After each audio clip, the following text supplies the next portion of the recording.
doctor Guillermo Juárez Vega. Voy a hacer una breve lectura de su currículum.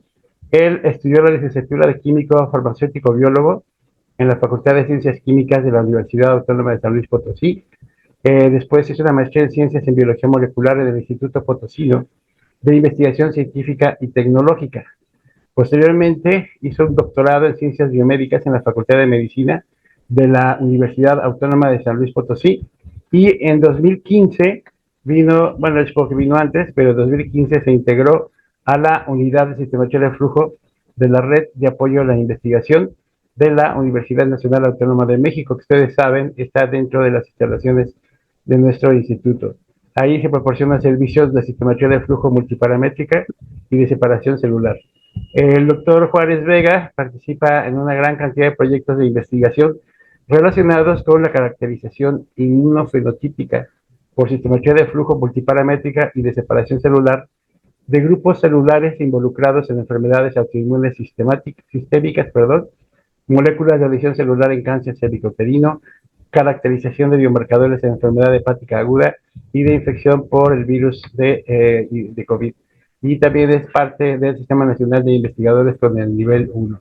Él nos va a hablar el día de hoy de la sistematría de flujo y sus aplicaciones biomédicas. Doctor Guillermo Juárez Vega, muchas gracias por aceptar la invitación y adelante lo escuchamos. Las preguntas que tengan, por favor, las pueden ir haciendo en el chat y se las hacemos al final al doctor Juárez. Adelante, doctor. Sí, muchas gracias, doctor Enrique. Gracias a la sociedad también, la asociación, por invitarme. Y bueno, pues les voy a compartir un poquito de lo que hacemos en la unidad de citometría de flujo de la RAI, como decía el doctor Enrique. Nosotros estamos ubicados en el edificio de radiooncología, en el segundo piso. Y bueno, pues estamos en el departamento de citometría de flujo y bueno, somos parte de un consorcio que pues involucra tanto al instituto como la UNAM, que es a la que pertenecemos, y es bueno, también estamos conformados por parte del Instituto Nacional de Cardiología Ignacio Chávez, por el IMEGEN y por el INCAN, que también forman parte de este consorcio. Entonces, bueno, les voy a platicar qué es lo que hacemos en el laboratorio y bueno, básicamente primero lo que pues involucra esta técnica de citometría de flujo y qué nos puede revelar con base a su uso. Bueno, entonces la pregunta es, ¿qué datos nos revela esta técnica sobre una célula o sobre un grupo de células que podamos entonces caracterizar para pues, poder llevar a cabo pues, estudios tanto clínicos como de diagnóstico, como de investigación, etcétera? Y pues nos va a dar a conocer cuáles son algunas propiedades, algunos moléculas que están presentes en su superficie de manera intracelular o intranuclear y que nos van a dar pues una caracterización típica para cada una de estas poblaciones, dependiendo del grupo de estudio que nosotros queramos ver a través del uso de ciertos fluorocromos que van a estar acoplados ya sea como sondas fluorescentes o bien acoplados con anticuerpos, que es lo más común en este caso.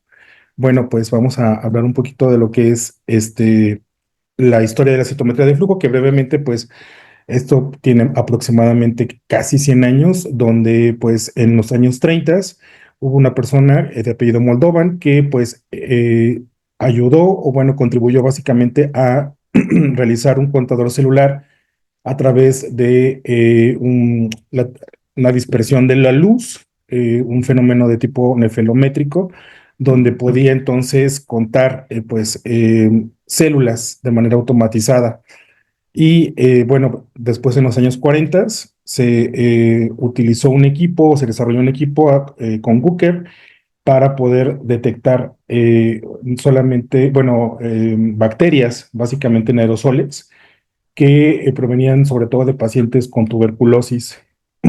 Posteriormente, a principios de los años 50, Crosland, Taylor y Coulter, bueno, pues se encargaron de perfeccionar este contador bacteriano que desarrolló Bucher en los 40 y se le acopló una cámara de flujo para entonces poder hacer el conteo de células, es decir, tenía ya un concentrador donde estas células podían pasar a través de una especie de haz de luz y poder entonces hacer los conteos celulares.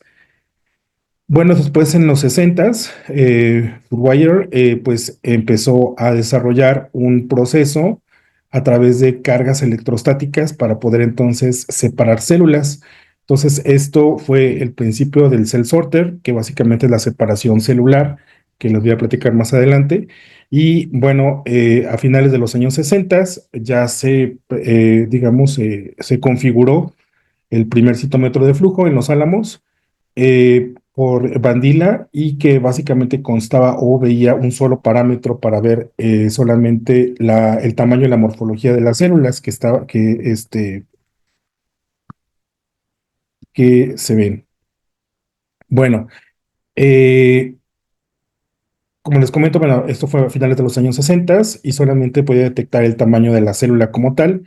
Pero bueno, pues era ya un equipo ya totalmente automatizado, donde constaba con una especie de acarreador que podía succionar la suspensión celular y llevarla a través del equipo.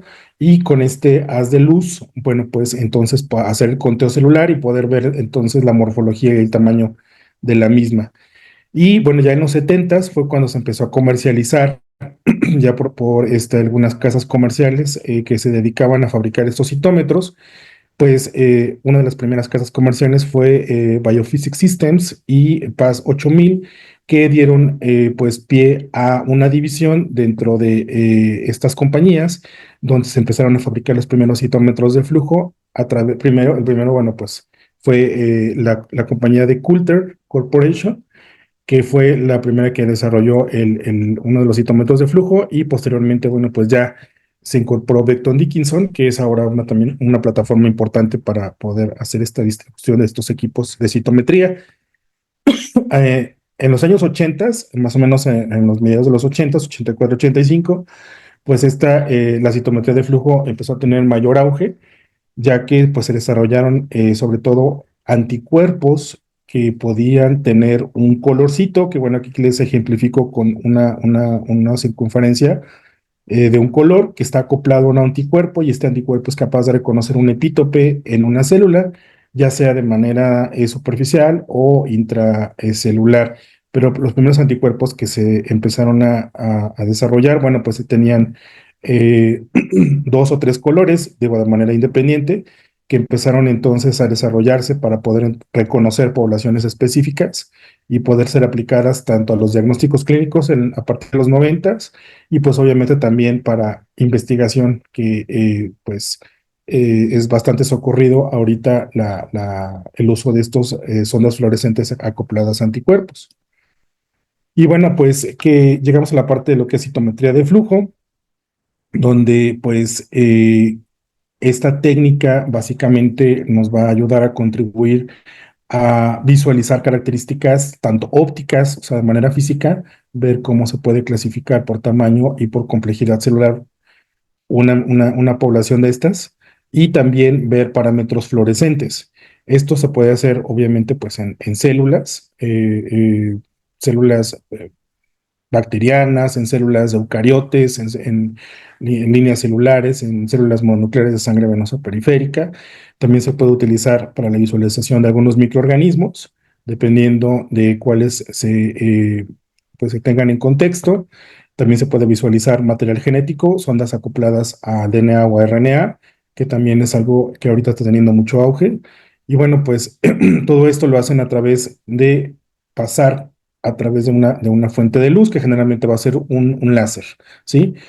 Y bueno, pues por otra parte, la dispersión de la luz que nos va a dar pues esta caracterización de estas células y esta emisión de fluorescencia, pues lo hace a través de un láser, de esta fuente de luz que va a incidir sobre partículas en movimiento y estas partículas de movimiento van a ser pues procesadas en el equipo a través de un buffer salino de fosfatos que generalmente es una solución estabilizadora que nos va a ayudar a poder entonces arrastrar las células hacia el interior del equipo y generar cierta corriente para que puedan ser visualizadas en los mismos, ¿sí? Entonces, aquí les ejemplifico en esta figura del lado derecho.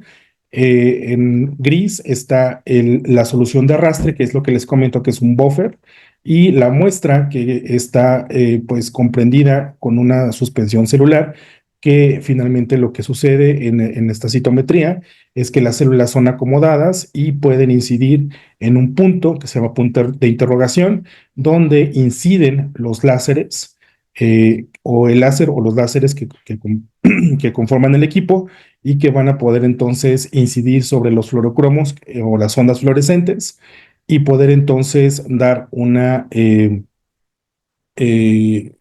emisión de fluorescencia.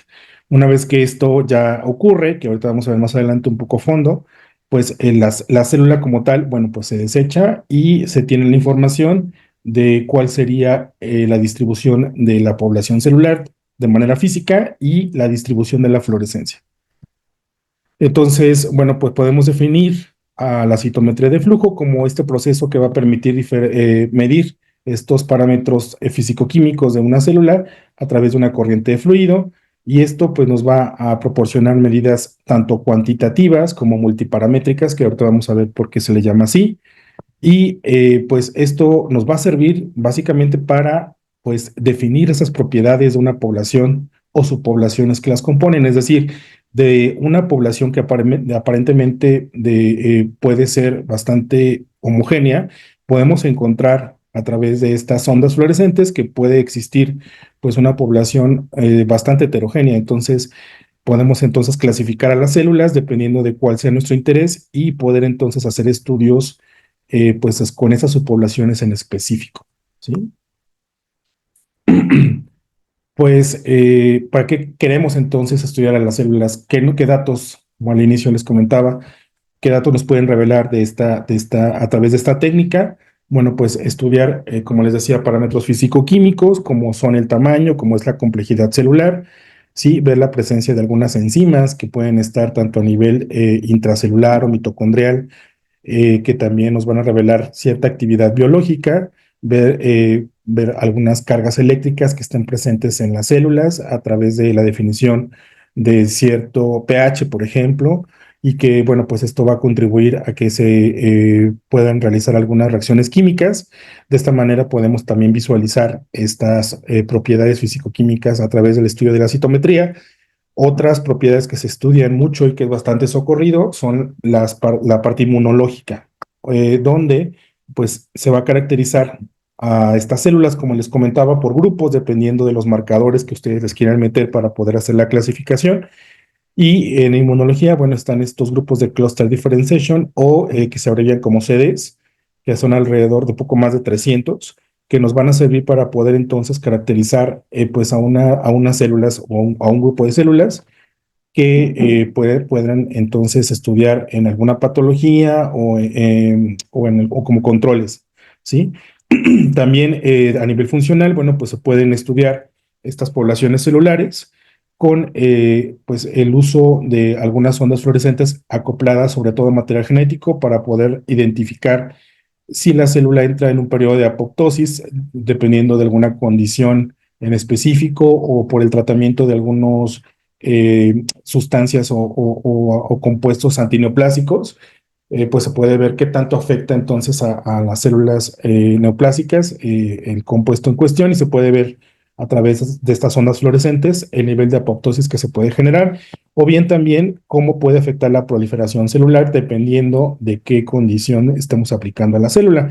Entonces, todas estas propiedades se pueden evaluar en estos grupos, o sea, clasificar sobre todo en este tipo de grupos para poder ver qué información nos puede revelar estas células. Ahora, no son mutuamente excluyentes, sino que podemos mezclar todas estas propiedades para estudiar a las células y ver, darle una utilidad, pues sobre todo multiparamétrica a este estudio de las células como tales.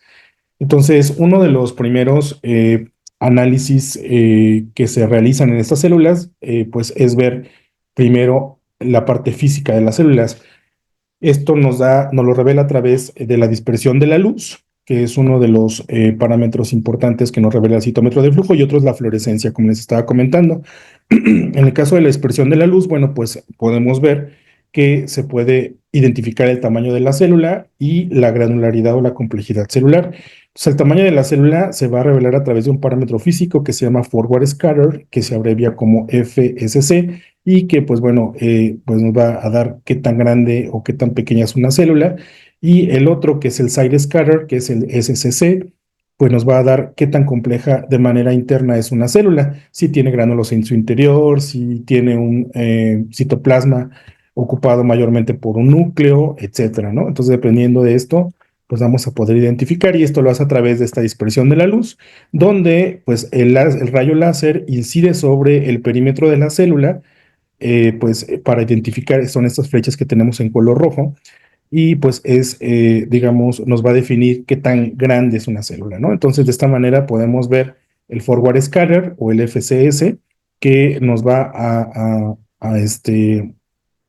identificar el tamaño de una célula incidiendo sobre el perímetro de la misma, y el otro es el side scatter, que el side scatter básicamente es este mismo láser, va a incidir pero dentro de la célula, y nos va a revelar, pues va a chocar, es un parámetro que la luz se refracta hacia 90 grados dentro de la misma, y que nos va a revelar qué tanta organización celular tiene de manera interna, ¿sí? Entonces, esto nos va a decir si es más compleja o menos compleja de manera interna. Y bueno, pues esto lo vamos a poder visualizar a través de estos tipos de gráficos, que esa es bueno, es una representación típica de citometría, que se llama dot plot o gráfico de puntos, y que tenemos ejemplificado en el eje X hacia el forward scatter o el FCS, y en el eje Y es el side scatter o el SSC, que bueno, pues esto nos va a revelar dónde pueden estar ubicadas nuestras células. Aquí les muestro unas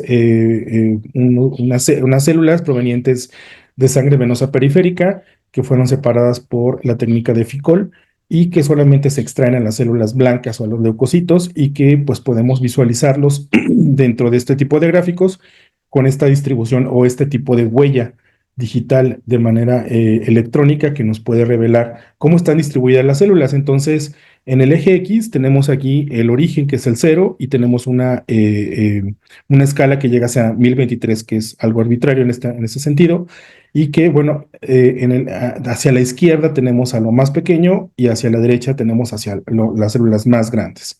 Y en el caso del side scatter, también tenemos en el eje Y, que lo que está ubicado en la intersección de los ejes va a ser lo más pequeño, perdón, lo menos granular o lo menos complejo, perdón, y en la parte superior del eje va a estar lo más complejo. De tal manera que aquí tenemos se llama gate o región, que está abreviado como R1, donde está seleccionando una población celular en específico, que en este caso serían los linfocitos.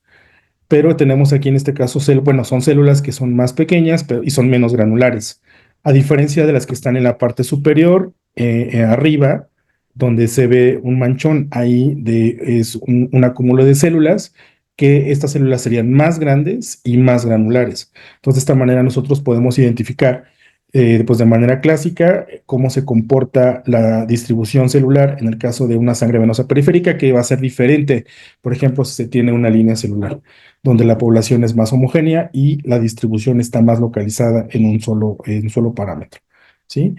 Bueno, el otro parámetro que podemos ver, aparte de la dispersión de la luz, para ver cómo lo que les acabo de explicar, bueno, es ver la fluorescencia. La fluorescencia, que también va a ser un parámetro muy importante para visualizar a las células, se hace a través de estas sondas fluorescentes que están dirigidas contra ciertos epítopes celulares, y que, bueno, pues pueden ser de varios tipos. Pueden ser, aquí en la izquierda les pongo cuáles podrían ser, que son los fluorocromos, que están etiquetados directamente hacia proteínas y que se unen de manera covalente, que quiere decir que son anticuerpos que están conjugados con fluorocromos. Entonces, aquí les pongo una caricatura de una célula con su núcleo y unos triangulitos que nos van a ejemplificar los epítopes que están presentes, en este caso de manera superficial, y que pues va a haber anticuerpos que van a reconocer estos epítopes y que van a tener un color diferente llamado fluorocromo, que podemos identificar pues a través del equipo, y que nos va a revelar pues cada color acoplado, bueno, cada fluorocromo acoplado al anticuerpo va a reconocer a un epítope diferente en la célula. Entonces podemos caracterizar a la célula de manera específica, identificando si es un linfocito, si es un monocito, si es un granulocito, etcétera, y podemos ponerle diferentes marcadores para poder estar seguros de que estamos estudiando esa población celular y qué molécula nos interesa de la misma. Entonces, esto sería pues uno de los primeros parámetros para ver fluorescencia. El otro es ver eh, hay sondas o fluorocromos que están o que se unen directamente a los ácidos nucleicos y que, bueno, pues ahí vamos a poder estudiar directamente otros parámetros como de funcionalidad que les comentaba, en el caso de apoptosis o de ciclo celular o de viabilidad celular, también podemos identificar estos fluorocromos. O bien también algunas ondas que están identificadas a través de algunos plásmidos, sobre todo, para poder entonces caracterizar a moléculas reporteras, como es el caso de la proteína verde fluorescente o la proteína amarillo fluorescente, etcétera, que una vez que las células son transfectadas y que, bueno, pues está echada a andar la maquinaria, estas células hacen la transcripción del gen de interés, pero a su vez tienen un gen reportero que va a codificar para una proteína que generalmente va a dar fluorescencia y eso también se puede detectar en el citómetro de flujo. ¿Sí? Entonces, brevemente, bueno, pues les había comentado esta parte de los anticuerpos acoplados a fluorocromos y en el caso de los ácidos, sondas que se pueden incorporar ácidos nucleicos, bueno, pues nos van a servir para hacer la cuantificación del DNA, ya sea evaluando integridad membranal, ploidía o pues lo que les comentaba, análisis de ciclo celular. Y bueno, pues aquí tenemos un ejemplo de cómo hay un compuesto que se llama 7-AAD, que básicamente lo que va a ocurrir es que cuando la célula se encuentra dañada o comprometida, sobre todo a nivel membranal, este compuesto va a ser permeable hacia la célula en cuestión comprometida o muerta o dañada, pues y el colorante va a entrar en la misma y va a permitir que este colorante pues tiña la célula y pueda ser visualizada como fluorescente, a diferencia de la célula viva, que en este caso, pues la célula viva al no tener ningún compromiso a nivel de membrana, el compuesto no va a ingresar hacia el interior de la misma y por lo tanto no la va a teñir, de tal manera que podemos entonces pues ver esta viabilidad celular, ¿sí? En el citómetro de flujo a través de que la célula que está dañada va a florecer y la que no lo está no va a florecer.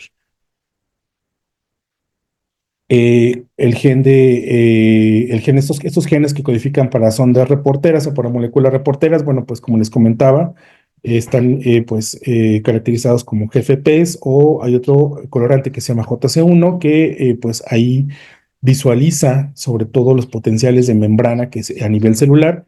Es decir, podemos evaluar también si qué tan activa está, digamos, la vía mitocondrial o si también queremos ver alguna actividad, digamos, si existe algún compromiso a nivel de la cadena transportadora de electrones, dependiendo de alguna condición celular, pues entonces podemos utilizar este tipo de sondas que se van a incorporar directamente hacia las membranas, sobre todo las membranas internas de la mitocondria, eh, donde podemos ver también potencial de membrana o cambios de pH que nos van a decir qué tan activa está una célula o no, si está en reposo, si la célula tiene algún compromiso, o alguna muerte que sea a nivel de mitocondria y que no comprometa la membrana celular. Entonces es un análisis un poco más fino para evaluar, pues, sobre todo esta viabilidad celular a nivel de mitocondria.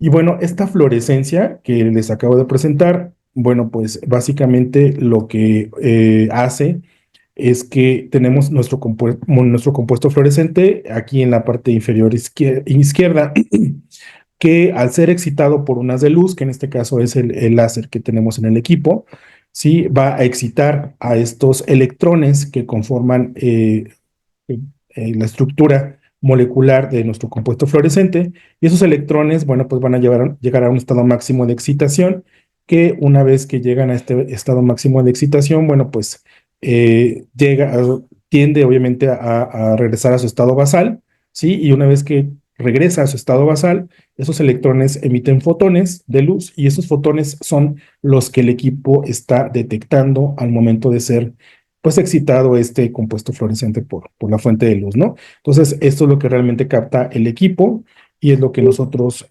podemos ver. Y bueno, aquí les desgloso que, pues, regresando a esos compuestos fluorescentes que vemos aquí en la parte izquierda de esta diapositiva, tienen un espectro de excitación. Todos los fluorocromos, todas las zonas fluorescentes van a tener un espectro de excitación que básicamente absorbe la energía a cierta longitud de onda específica. Y era lo que les comentaba, ¿no? Que una vez que se excita el compuesto fluorescente, bueno, pues va a llegar a su estado máximo basal y a este se le llama, pues, espectro de excitación. Entonces, todos los compuestos tienen un estado de excitación. Varios compuestos fluorescentes pueden compartir el mismo estado de excitación, ¿sí? O pueden ser específicos, pero generalmente bueno, los van a compartir y esto nos va a dar un parámetro importante en el equipo para ver si realmente contamos con este espectro de excitación para poder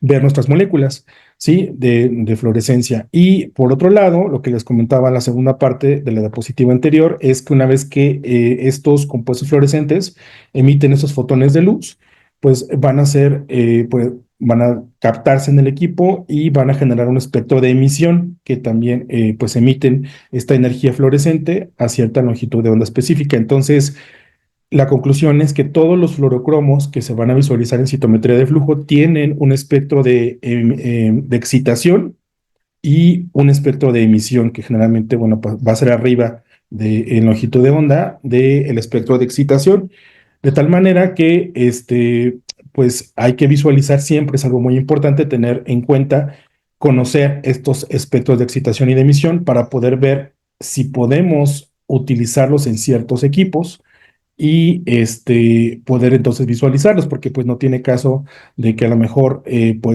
tengamos en el equipo el espectro o el filtro necesario para ver el espectro de emisión, pero no tenemos la fuente de luz que nos puede excitar este fluorocromo.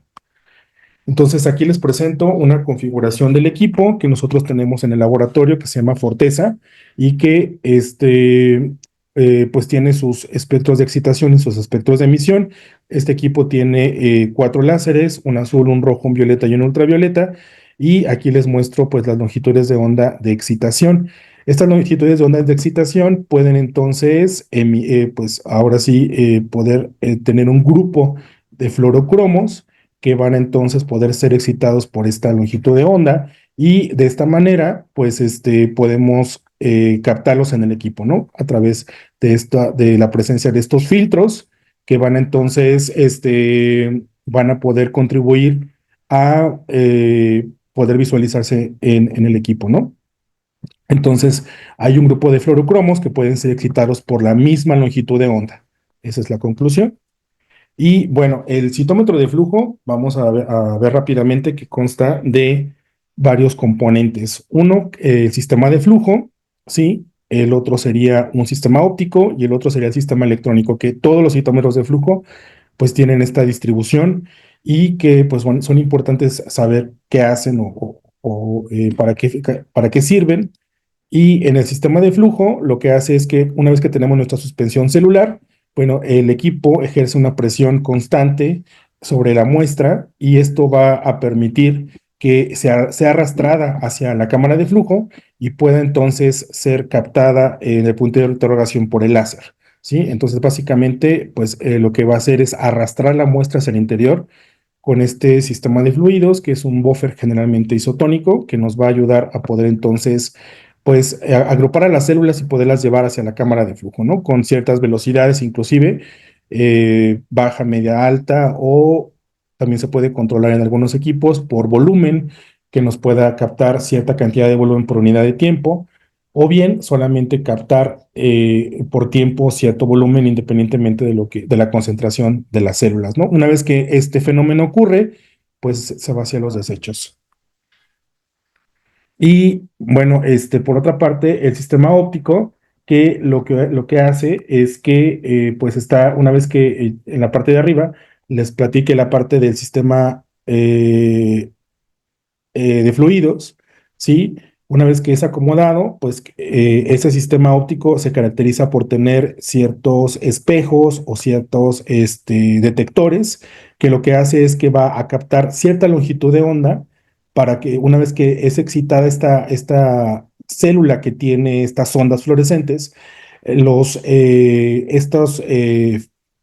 láseres, básicamente, una vez que es emitida esta luz, va a poder ser captada por cierto filtro y llevada hacia el detector para que ésta pues, pueda ser amplificada y poder ser visualizada. Entonces, el sistema óptico consta básicamente de poder captar la luz de fluorescencia del espectro de emisión, en este caso, que les comentaba, para poder entonces ser captado en el citómetro, ¿no? Entonces, el sistema electrónico, que básicamente nos va a digitalizar esta señal, que es enviada cuando el láser incide sobre la célula, pues consta de algunos magnificadores para que pueda ser visualizada esta fluorescencia, que pueden ser fotodiodos o fotomultiplicadores. Esos fotodiodos, bueno, van a ser utilizados cuando las señales sean muy fuertes de fluorescencia y, caso contrario, los fotomultiplicadores que van a detectar pequeñas cantidades de estas fluorescencias y poder ser amplificadas pues de manera magnánima para que puedan ser entonces visualizadas en el equipo. Entonces, de esta manera, dentro del sistema electrónico, podemos entonces poder ver estas células que en citometría se le llaman eventos, ¿sí? Y poder entonces ser, digamos, distribuidas en los gráficos. En este caso, va a poder ser amplificada y va a poder ser representada según sus características de tamaño y granularidad, en este caso, podemos entonces acomodarlas dentro de este gráfico, punto por punto o evento por evento, y cuando existen un grupo de eventos con características similares, pues entonces empieza a ocurrir este acúmulo de eventos que nos va a proporcionar, digamos, la caracterización de un grupo celular en específico. ¿Cuántos tipos de citometría de flujo hay? Hay citometría sorting y citometría no sorting, o de sorteo y no sorteo, que es lo que a veces nos dice la literatura. ¿Y en qué consiste cada una? Bueno, pues en el caso de la citometría no sorting, pues es lo que les acabo de comentar. Básicamente es ver cómo a través de estas ondas fluorescentes se va a emitir la luz y se va a dispersar en tamaño y granularidad. Entonces, si estamos utilizando anticuerpos acoplados a fluorocromos, van a reconocer esos epítopes celulares, va a haber esta excitación y emisión de estas ondas fluorescentes, va a ocurrir todo lo que les comento de cómo se puede entonces eh, introducir, o bueno, va a permitir la inserción de la suspensión celular al citómetro, acomodar a las células, llevarlas hacia la cámara de flujo, hacia el punto de interrogación donde inciden los láseres con los fluorocromos y poder emitir una fluorescencia.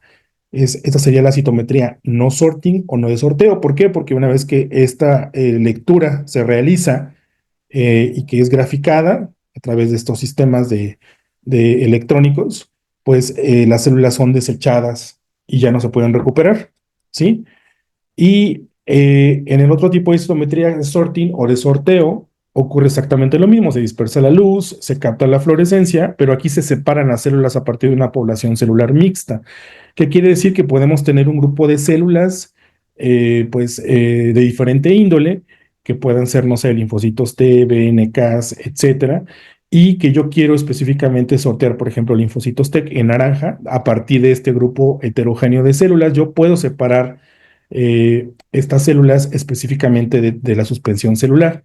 ¿Y cómo ocurre esto? Bueno, pues el principio es el mismo de la citometría no sorting, que se acomodan las células, se llega hacia el punto de interrogación con la fuente de luz, que es el láser, se ve tamaño y granularidad, se ve fluorescencia, pero aquí las células son cargadas de manera eléctrica para poder entonces llegar hacia una cámara donde existen unas placas de separación, ¿no? O placas de clasificación, que también se les llama, donde también están cargadas de manera eléctrica y son estas cargas, estas células cargadas, se van hacia el polo opuesto al cual fueron cargadas inicialmente. De tal manera, bueno, pues obviamente las células cargadas positivas positivamente se van a la placa de separación con carga negativa y viceversa.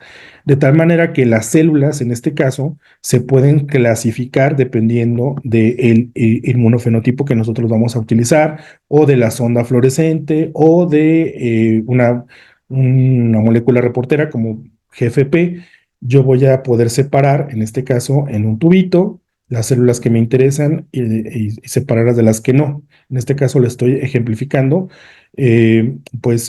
una separación a dos vías, que es una separación clásica, donde se cargan estas células con cargas negativas y positivas y se van a separar en tubos diferentes. Lo que no cumpla con las características que yo le estoy poniendo al equipo, se van a desechar.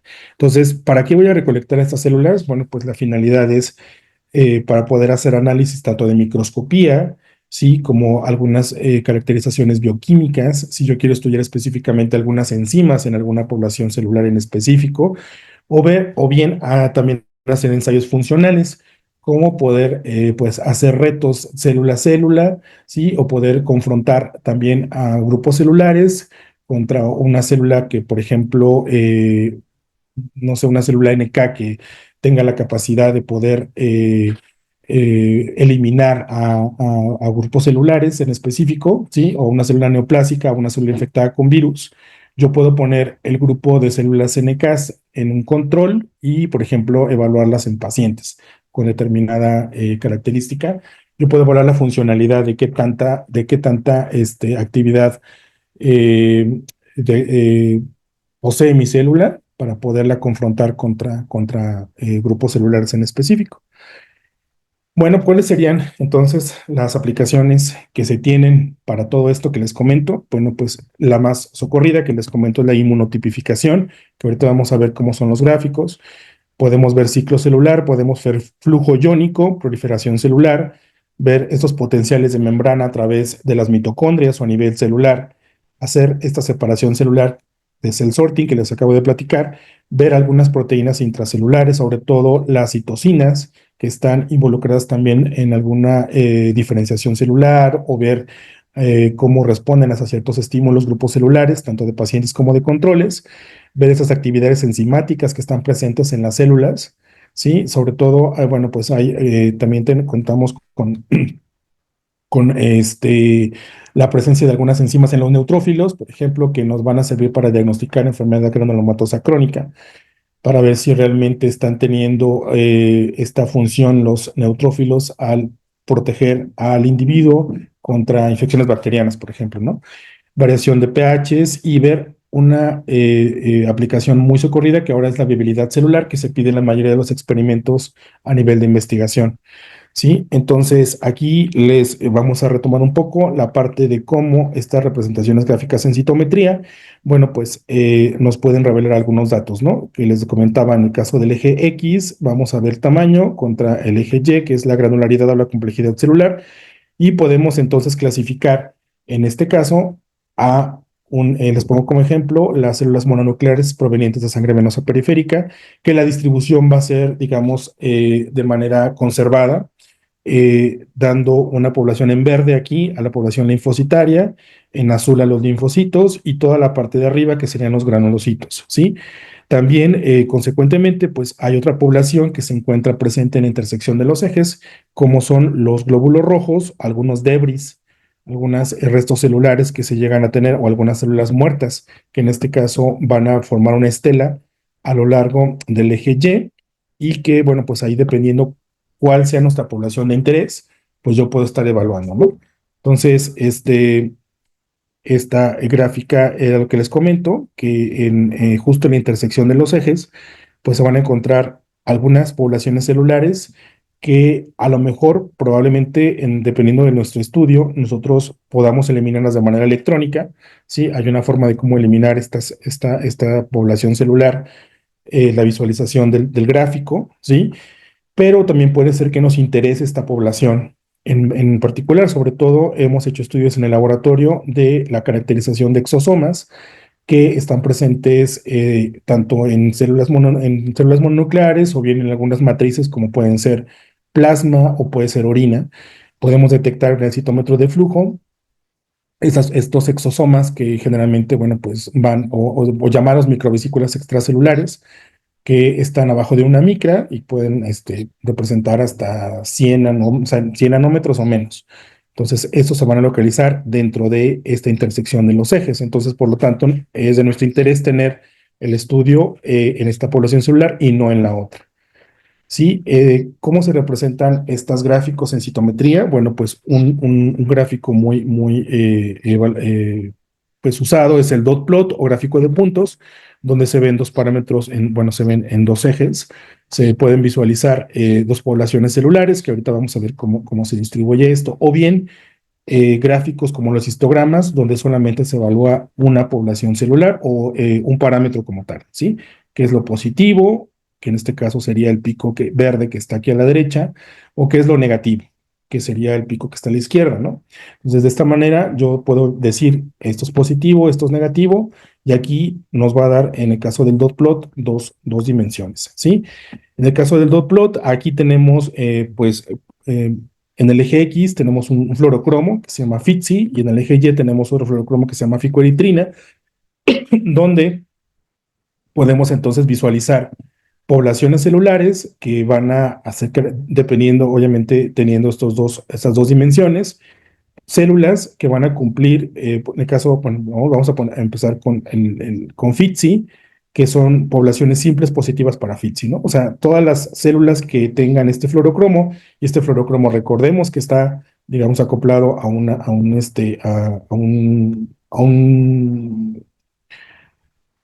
anticuerpo que va a reconocer a un epítope en particular, suponiendo que este fuera CD4, por ejemplo, ¿no? Entonces, estas células son positivas para CD4 y en el caso contrario, otra simple positiva que tenemos acá en el eje Y, en la parte superior izquierda, las células positivas para ficoeritrina, ¿no? Que en este caso puede ser CD8, entonces tenemos a las células que solamente cumplen con el parámetro CD8. Y en el que también podemos tener células, en este caso, que no cumplan o que no tengan el epítope que está acoplado para FITSI o para FICO y se les llama dobles negativas. En el caso de la población doble positiva, van a ser aquellas células que van a cumplir van a coexpresar tanto la molécula que está acoplada con FITSI como la que está acoplada con ficoeritrina, que en este caso, bueno, no aplicaría para CD4 ni CD8 porque no hay células dobles positivas, al menos en circulación sanguínea, que cumplan con estas dos moléculas, ¿no? Entonces, estos gráficos de puntos o dot plots que tenemos aquí en la parte inferior izquierda, pues nos revelan, digamos, esa sería la distribución de cómo están las poblaciones celulares. También hay otras formas de representar esas poblaciones celulares que podemos encontrar en los diferentes software de adquisición, como pueden ser el pseudocolor, ¿sí? Que básicamente ahí nos está dando concentraciones celulares en la parte interna de la población, lo que está en rojo, y luego tenemos la parte de cebra, ¿sí? Que también son poblaciones concéntricas o de huella digital, que también se les llama, y la población de contornos, que serían la misma población de cebra, pero sin las uniones. Entonces, de esta manera podemos tener ejemplificado nuestras poblaciones celulares, nuestros gráficos, ¿sí? Bueno, pues hay la forma a veces la forma de obtener estas células mononucleares que les acabo de comentar es a través de la técnica de Ficol, que es una técnica muy socorrida para la inmunotipificación a través de sangre total, que tenemos aquí un tubito con sangre total y que se le pone un compuesto que se llama Ficol y que a través de un gradiente de centrifugación vamos a poder obtener, digamos, el mismo tubo que va a estar presente las células mononucleares, ¿no? Entonces aquí en la derecha les ejemplifico cómo puede entonces separarse solamente las células mononucleares, que en la parte de abajo tenemos al grupo de los granulocitos y de los eritrocitos, y luego tenemos acto seguido en color grisáceo al ficol y este anillo que se encuentra presente entre el ficol y el plasma en amarillo. Tenemos un anillo aquí de células mononucleares que son básicamente el que nosotros recuperamos para poder entonces pues hacer las tinciones y poder entonces caracterizar a nuestras poblaciones celulares. Dentro de estas poblaciones celulares, pues vamos a tener un montón de grupos a nivel inmunológico que pues dependiendo de los anticuerpos que tengamos o de las ondas fluorescentes, vamos a poder hacer nuestra clasificación de células T, de células B, de células NK, NKT, de monocitos, etcétera. Y no nada más del linaje de células mononucleares de sangre venosa, sino que también podemos caracterizar algunas moléculas o algunas actividades funcionales de grupos celulares o bueno, de líneas celulares como SHO, como HEC, como HILA, etcétera, que también nos van a servir de modelo de estudio para ciertas condiciones experimentales que entonces se requieran y que podamos entonces visualizar en el citómetro de flujo. Y bueno, entrando un poco en contexto, sería ver cuáles son estas aplicaciones y qué es lo que vamos a ver entonces en los gráficos de citometría. Todo esto que les comento, bueno, pues es para poder entonces comprender cuáles serían los gráficos que vamos a tener, ¿no? Entonces, una de las aplicaciones que tenemos es la viabilidad celular y que, bueno, pues esta viabilidad celular les comento rápidamente que podemos tener un primer gráfico donde vamos a visualizar el tamaño contra granularidad. Y aquí en esta flecha primera, en la parte superior izquierda, pues está un grupo celular que no son células de sangre, sino que puede ser una línea celular, es algo mucho más homogéneo, y que de ahí nos vamos a poder entonces pasar al siguiente gráfico, que es el B, en la parte superior derecha, ¿sí? Donde entonces vamos a separar solamente las células presentes de manera única, es decir, las células que no tengan dobletes o que no estén pegadas unas con otras, se pueden separar de manera electrónica a través de este grupo celular que se llama singlets o singuletes, o representación de células únicas, donde entonces solamente vamos a separar las células que no se pegaron unas con otras, y en el gráfico C, en la parte inferior izquierda, vamos a entonces visualizar cómo se puede obtener esta viabilidad celular. Es decir, el mismo principio, lo que les comentaba anteriormente, hay células que pueden sufrir algún daño mecánico o químico, o de manera pues deliberada, teniendo una condición, podemos evaluar, por ejemplo, un compuesto que tanto daña una célula, ¿no? Por ejemplo, una actividad antineoplásica dentro de un grupo celular, entonces podemos ver qué tanto pues nuestro compuesto mata o a estas células, digámoslo así, o elimina estas células. Y el principio es que las células que adquieren el fluorocromo, o sea, la que están en la parte derecha del gráfico C, son las células no viables, el grupo chiquito que tenemos aquí, y el grupo de las células viables, es el grupo grande que tenemos en la parte izquierda de este mismo gráfico. Por lo tanto, yo puedo evaluar qué tantas células murieron con mi tratamiento o no, o si solamente puedo discriminar si em, qué tantas células se murieron de manera experimental por parte mecánica. Yo puedo evaluar a través de estos compuestos, estas ondas fluorescentes que pueden permeabilizar a través de las células muertas. El inmunofenotipo, que es algo bastante socorrido y que, bueno, pues a lo mejor aquí sería, valdría la pena generalizar, donde yo tengo también clasificadas a mis células tanto en forward como en side. Yo voy a entonces seleccionar la población de interés y luego, posteriormente, en el segundo gráfico, yo voy a separar solo a los singlets o a las células que no se pegaron unas con otras. En el tercer gráfico, yo voy a poder evaluar entonces viabilidad celular, ¿sí? Que es algo que ya les estaba comentando en esta parte, donde dice live diff, ¿sí? Se puede entonces visualizar qué tanto se han muerto las células de otras, y yo puedo evaluar la expresión de ciertas moléculas, como en este caso CD3, que me va a reconocer bueno, está acoplado a un fluorocromo que se llama ficoeritrina y que me va a caracterizar a la población de linfocitos T. Entonces, yo puedo evaluar conjuntamente en este gráfico en dos dimensiones, puedo evaluar cuáles células son CD3 positivas, o sea, son linfocitos T, que sería en la parte superior izquierda, y qué tantas células están vivas de estos linfocitos. Entonces, ¿qué quiere decir? Que en el caso, aquí aparece un numerito que es 70.5, corresponden a las células vivas de linfocitos T. Y tenemos aquí una población que está adjunta a esta población mayor, donde son células que también expresan CD3, pero que ya adquirieron el fluorocromo en su interior. Entonces, estas células son fluorescentes y ya estarían comprometidas a nivel membranal, por lo tanto no nos interesan.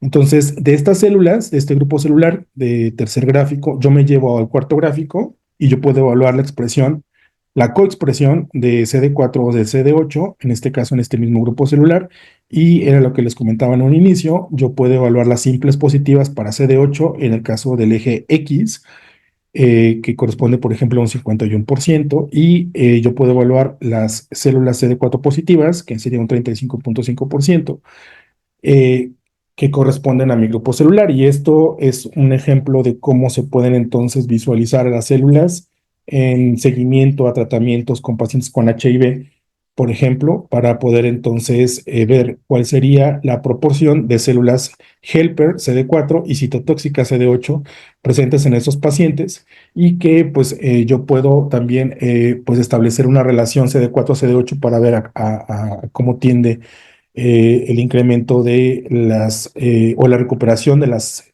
células CD4 helper versus las citotóxicas, que en este caso nos da un índice, y esto nos va a dar un seguimiento de la enfermedad, ¿no? Entonces, acá también tengo, bueno, pues son otros gráficos donde vamos a evaluar el inmunofenotipo de células B, que pues en este caso solamente les platico, pues ver da igual tamaño y granularidad, seleccionar las poblaciones celulares, hacer mis singlets y evaluar conjuntamente la caracterización de otra molécula que es el CD19, que caracteriza mi población de células B, conjuntamente con marcador de viabilidad, ¿no? Y en este caso yo puedo también llevarme este otro gráfico, en el caso del D, que me evalúe a las células B que coexpresen CD19 y CD20, por ejemplo, ¿no? Entonces, de esta manera yo puedo ya finalmente en el gráfico E hacer una clasificación con base a estos marcadores, que serían CD20 y CD27, poder visualizar en este caso la presencia de células B naïf, ¿sí? Las células B de memoria, o ver también los plasmablastos que están presentes en sangre venosa. Entonces, de esta manera, yo puedo de manera inmunológica hacer esta clasificación de pues, células B. Igual también para las células NK. Me voy a ir un poco más rápido para poder ejemplificar otros puntos, ¿sí? Otras son las tinciones intracelulares, donde yo puedo entonces, pues, visualizar, por ejemplo, en la parte del gráfico D, donde yo tengo poblaciones celulares que provienen de células T que van a expresar moléculas CD25 o moléculas CD127, ¿sí? Y yo puedo hacer una selección específica para CD25 o CD127 low o negativo, y yo de esta manera me las puedo llevar hacia el siguiente gráfico para poder entonces evaluar la presencia de factor de transcripción que se llama Helios, y perdón, y este FOXP3, ¿no? Entonces, conjuntamente, las células que van a coexpresar Helios y este FOXP3, conjuntamente con el CD25 y el CD127 negativo, van a caracterizar una población de células T reguladoras. Entonces, yo puedo evaluar qué cantidad de células T reguladoras hay en mis pacientes y en mis controles a través de estas ondas fluorescentes, ¿sí? Bueno, otro parámetro importante sería ver la proliferación celular, que también es algo pues muy eh, requerido en citometría para ver qué tantas células están proliferando dependiendo de alguna condición en particular. Nosotros podemos evaluar o teñir a las células como tal que están en el pico A, ¿sí? Que tienen mayor cantidad de sonda fluorescente. Una vez que estas células tienen una división, ¿sí? Conjuntamente van a heredar, digamos, la sonda fluorescente, y se va a estar diluyendo conforme se esté dividiendo la célula. Es decir, célula inicial o grupo de células iniciales que van a tener mayor cantidad de sonda fluorescente va a ir disminuyendo conforme vaya dividiéndose más. Entonces, una célula que tenga más divisiones celulares va a tener más picos estos picos de fluorescencia en el equipo, y podemos visualizar cuántas divisiones celulares obtuvo dependiendo de la condición a la cual fue sometida este grupo celular, ¿sí? Y bueno, también tenemos, Si puedes darnos sí, un par de minutitos más, por favor. sí, sí, doctor, gracias. Gracias. Bueno, entonces, de esta manera podemos visualizar o evaluar estos picos de fluorescencia que van a ir disminuyendo con base a la división celular, ¿sí? Otra importante pues, caracterización es la apoptosis, donde en la apoptosis básicamente lo que ocurre es que también se pueden utilizar compuestos fluorescentes como el yodo de propidio, como el 7-AAD o FITC, perdón, o anexina 5, que pues aquí les ejemplifico, por ejemplo, en el recuadro B, pues las células que son viables, que son las dobles negativas, que no adquirieron ninguno de los dos componentes fluorescentes. En el caso de las simples positivas, en el eje X tenemos a las células que están en estado temprano de apoptosis, y en las células dobles positivas tenemos a las células que están muertas o que tienen un estado de apoptosis tardía. Entonces, de esta manera también podemos evaluar bajo ciertas condiciones cuáles células o grupos de células pueden entrar en estos estados apoptóticos, ¿sí? Y bueno, hay otras aplicaciones que, bueno, pues si quieren las podemos tratar directamente, o si se pueden acercar con nosotros, también podemos hacer caracterizaciones de stem cells dependiendo de los marcadores de células totipotenciales hematopoyéticas, sobre todo, para poder visualizar CD33, CD34, que son estadios de maduración temprana. Sí, o citocinas intracelulares que también pueden ser caracterizadas,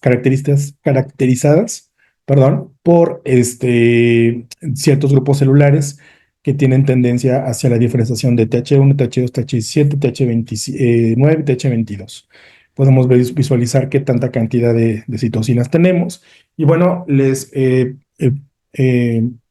presento algunos trabajos que hemos hecho en el laboratorio que gracias en este caso a que el instituto fue centro COVID, bueno, pues pudimos captar numerosos pacientes con estas características, y podemos hacer caracterizaciones de poblaciones de células B en este caso, donde pues vimos básicamente, aquí tenemos en el recuadro inferior izquierdo, pues que las células B o, tenían, o bueno, se incrementaron en este caso mayormente en los pacientes con enfermedad severa, a diferencia de los críticos y de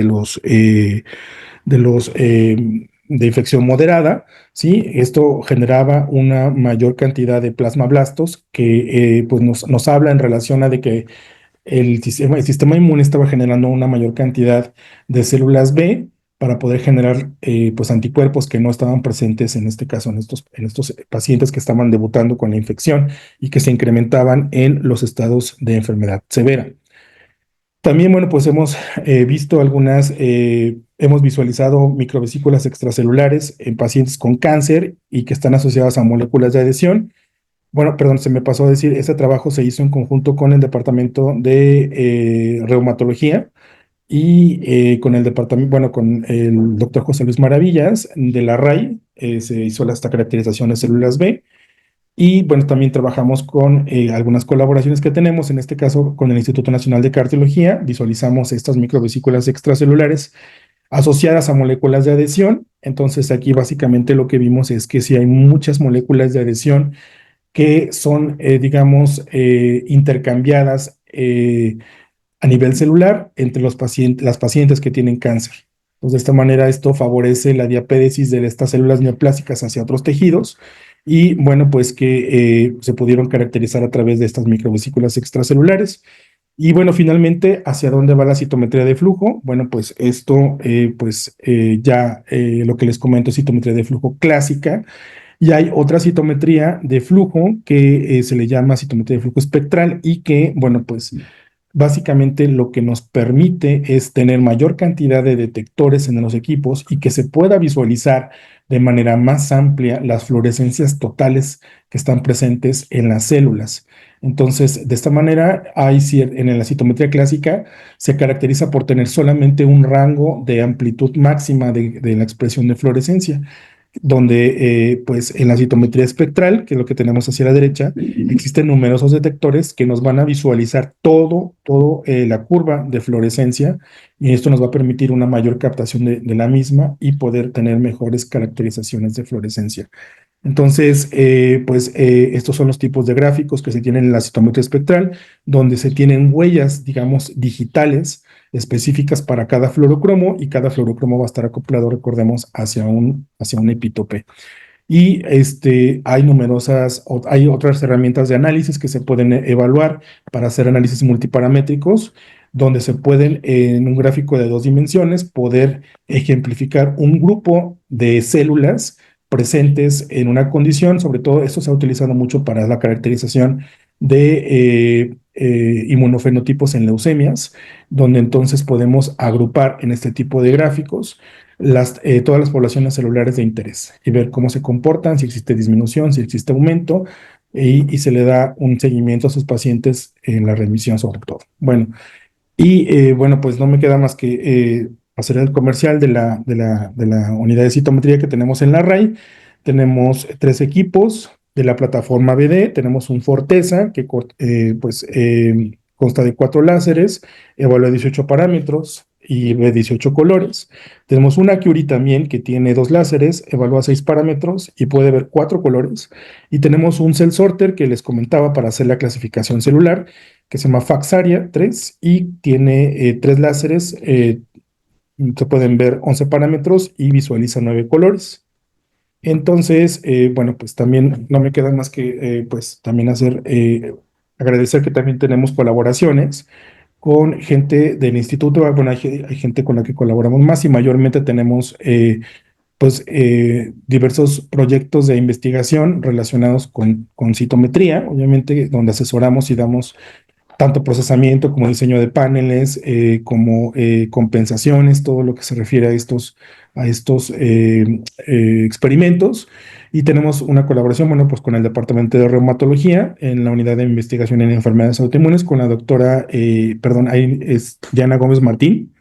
Sí, tenemos otro proyecto con ACID en conjunto con la doctora Ana Luna Navarro en el Departamento de Gastroenterología, en el cual también estudiamos, bueno, pues enfermedades, caracterización de poblaciones celulares en enfermedades como cirrosis hepática.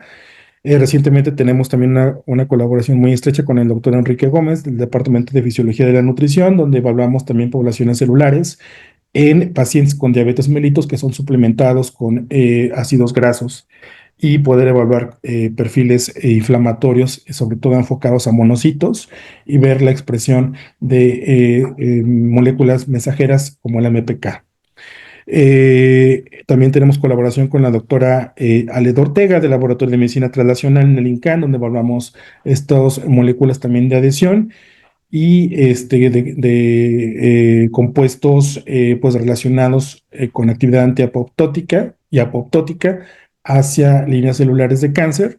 Y pues con la doctora Mirta Laflores del Instituto Nacional de Cardiología Ignacio Chávez, del Departamento de Biología Molecular, evaluamos también estas moléculas de adhesión en las microvesículas extracelulares en pacientes con cáncer de mama.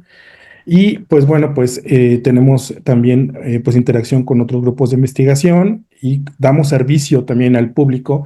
En este caso, pues esos serían algunos usuarios de la unidad, sobre todo el Instituto Nacional de Pediatría, de la Facultad de Ciencias Químicas de la UASLP, del CIATEG en Jalisco, del Tecnológico de Monterrey Campus Querétaro, de un laboratorio privado que evaluamos cuantificación bacteriana, que se llama Tornel, y se encarga de desarrollar vacunas en especies como perros y gatos y algunos vacunos. Y bueno, pues yo soy Guillermo Juárez y soy el técnico responsable de la unidad de citometría. Y bueno, también está la doctora Diana Gómez Martín, que es la coordinadora de la unidad de citometría, que está adjunta al Departamento de Inmunología y Reumatología, que también trabajamos en conjunto con ella en algunos proyectos, como les acabo de mencionar. Y bueno, pues no me queda más que agradecer la invitación y pues estamos abiertos a sus preguntas, ya sea aquí directamente en el chat o bien que se puedan acercar con nosotros a la unidad de la RAI, allí en el edificio de radiooncología. Pues muchas gracias. Muchas gracias, doctor. Por la cuestión del tiempo, nada más le voy a hacer dos preguntas que dejaron aquí en el chat. La primera de la doctora Irma Mitre, la felicita por su seminario y ella pregunta que si con citometría de flujo se puede evaluar mitocondrias extraídas a partir de plaquetas. ¿Cuál sería el tamaño mínimo de una célula que puede evaluar por citometría de flujo? En realidad son dos preguntas. Adelante. Sí, bueno, pues sí se pueden, sí, se puede, hay sobre todo kits especiales que pueden revelar actividad mitocondrial, en este caso, con provenientes de microvesículas extracelulares, ¿verdad, doctor? Dice que con mitocondrias extraídas a partir de plaquetas. Ah, ya. Sí, sí, bueno, si ya tienen implementado el protocolo para hacer la extracción, sí se pueden evaluar estas mitocondrias. Bueno, hay generalmente kits que tienen ya estos compuestos fluorescentes y que sí se pueden evaluar en el citómetro, dependiendo qué es lo que quiera ver. Y en el caso del tamaño mínimo, sí, generalmente nosotros trabajamos con células provenientes de sangre, como les comentaba, y bueno, pues se pueden detectar fácilmente poblaciones celulares de linaje, pero también se pueden detectar, inclusive, como les comento, estas microvesículas extracelulares que lo hemos hecho en el equipo del Acuri, donde hemos visualizado partículas entre 0,1 y 0,9 micras. Sí. Wow. Entonces, Do- sí se pueden detectar. Últimas dos preguntas. Una del Sí. doctor Diego Hernández y la otra del doctor Sigifredo Pedraza. Son dos preguntas técnicas. La primera, que si todavía existe el problema de que las células que se activan por su selección positiva durante el sorting. Y la otra, qué tan complejo o difícil es hacer compensación de la fluorescencia en el citómetro cuando se usan muchos fluorocromos, digamos 6 o más fluorocromos. Ah, ¿Las ya. células se activan durante el sorting o ya no? Sí, sí hay algunas células que todavía llegan a activarse. Generalmente, bueno, el principio es electrostático, ¿no? Entonces se cargan de manera eléctrica y ahí vamos a evaluar, o sea, dependiendo qué parámetro quiere ver. Sobre todo hay algunas enzimas también que dependen mucho de la variación electrostática o del potencial de pH ahí en el interior de la célula, que sí llegan a activarse. Entonces, para esto existen otras alternativas, sobre todo utilizar algún tipo de buffer en el cual la célula pueda prescindir de esta activación. Pero Uh-huh. generalmente, bueno, sí, todavía hay algunas células que se llegan a activar. Hay otras herramientas de citometría que ahorita está sacando algunos casos comerciales, pues, sobre todo BD, de algunos citómetros nuevos, como es el Discover, que también ya tiene, digamos, el principio electrostático es el mismo, pero tiene, digamos, otras herramientas que en este caso no directamente pueden evitar que se active la célula, pero sí pueden favorecer que pueda, digamos, tener un medio, digamos, en suspensión celular donde la activación sea mínima, ¿no? Entonces, realmente, y se puede utilizar algún marcador para poder entonces evaluar esta activación celular. Y de ahí se puede ver también si se activa o no, dependiendo de la Y la fluorescencia. última pregunta fue sobre la compensación. Cuando se usan 6 o más colores, por ejemplo, ya se resuelve, ya es menos que antes, ¿no? El poderlo resolver eso de compensar 6 o más colores. Sí, bueno, esto de la compensación sí es una clase aparte, totalmente se pueden hacer compensaciones electrónicas que ahorita, bueno, pues sobre todo cuando incrementa el número de fluorocromos, que normalmente digo, hay gente que todavía, o sea, bueno, inclusive a veces es lo más viable hacer compensaciones manuales, ¿sí? Que se hacen dentro del equipo y que gente que todavía, bueno, pues es una buena estrategia, pero ya cuando hablamos de 6 o 10 o 15 colores o 20 colores, sí, esto se vuelve totalmente, pues poco práctico, ¿no? Entonces recurrimos a la compensación electrónica, que básicamente se hace uso de algunas perlas que pueden captar a fluorocromos, o en este caso anticuerpos, bueno, que están acoplados a fluorocromos, y que nos favorece mucho, digamos, de manera práctica, el hecho de que tengamos células positivas y negativas para cada uno de los colores. Podemos entonces hacer nuestra matriz de compensación. Entonces, sí, claro, o sea, definitivamente, entre más colores tengamos, existe un mayor incremento en el traslape entre uno y otro, pero sí se puede resolver, digamos, de manera práctica con la compensación electrónica, un incremento en el número de colores. O sea, nosotros hemos hecho en el laboratorio compensaciones de 18 colores. Correcto, muy bien. Pues bueno, ya estamos un poco pasado de tiempo. Cualquier otro tipo de preguntas que tengan, les voy a pedir que se pongan en contacto directamente con el doctor Guillermo Juárez, ahí en la RAI.